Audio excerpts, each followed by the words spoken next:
All right, I'm going to go over exceptions in Python. Just the basics exceptions. This is what I learned from the documentation as well as uh, reading the errors within the Python program itself. Um, so what we're going to want to do, we're going to request the user enter a number within the terminal um, and basically display that number on the screen. Um, so sometimes the user, most of the time anyhow, the user doesn't really follow directions. So they may enter a string such as a name or a word and so forth, and that would throw an error.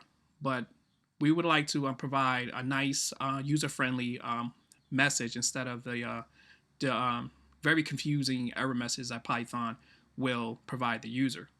Confusing to the user, not to a programmer or coder, but for the common user, it will be confusing, not knowing that if they've done something wrong and so forth.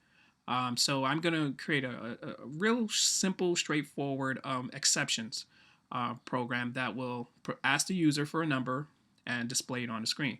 If the user does not provide a number, provide an error message, and um, that's it. So that's straightforward, very simple. So what I'm going to do, I'm going to open up my terminal. Um, I'm going to go to my desktop because I'm going to save, or I'm going to create a file on my desktop. So I'm going to create a blank file called, let's just say, myfile.py. Okay, so there's the file.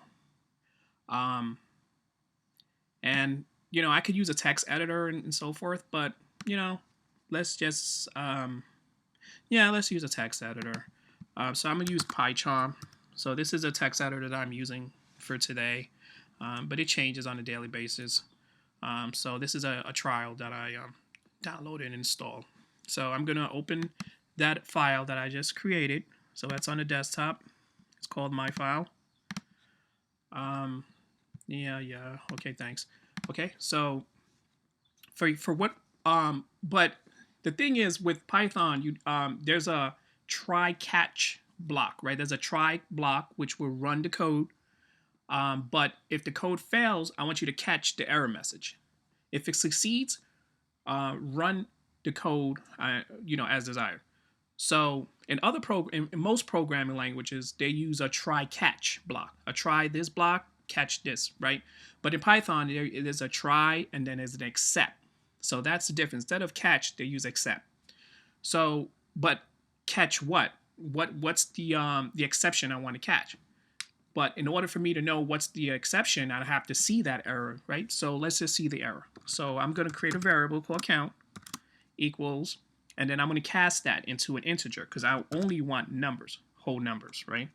So that's an integer, right? So, and then I'm going to ask the user to provide an input, a value, a number. So you do that by using the input method or input function, right? And then from there, you can just type in the string.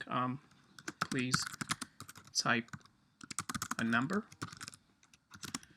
And that's it, right? So I want to see in order to see this, please type a number on the terminal, you'd have to provide some type of output, some type of output command. In this case, I'm going to use the print function. So I'm going to say print, right? And I'm going to say, hi, your number is, and give it a space. And what was that? Count. Oh, I'm sorry. I can't actually use count, but I have to. So what I'm gonna do? I'm gonna put it in here. So whatever count is, it's gonna substitute these the parentheses with the count. So I'm gonna do that by using format, and then I'm gonna just provide the word count. So basically, count is gonna just replace these two parentheses here, which basically would be the number that I provide, the user provides. Okay. So to run that command, you would type Python and then the name of the file. And then here we go. Please type a number. So I'm going to type 3. Hi, your number is 3. Let's do it again. Let me see if I could run the command. Let me type 7. Hi, your number is 7. Okay, but let's run the command again. What if I decided, hey, I don't want to type a number. I'm going to type a name. And there you go. That's the error, right? It's if you can read it, it's straightforward. It's basically saying invalid literal for int with a base of 10. So basically, it's saying you provided a value that's not an integer with a base 10. It's not a whole number you provide. And here is the exception right there. That's the value we're looking for, value error. So now we should be able to account for that.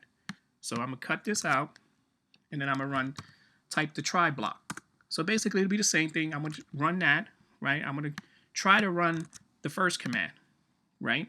If that fails, I want you to catch it. So what I want to catch is this right here, value error. Okay? And then if there's that error, if there's a value error, that is, please provide only numbers. Right? Okay. That's it. So and for that, if it succeeds, if there's no error, then what? Then I want you to just basically run this, how your number is. So that's it. A few lines of code. That's a basic exception. It could run a So basically, what you would do, you would run all your logic within the try block. You know, it could be multiple lines within the try block, and then you can account for that value, and that's it. So basically, let me run it again.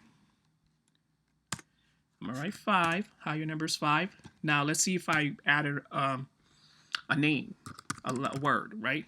Please type a number. I type in green. Please provide only numbers, and there you go.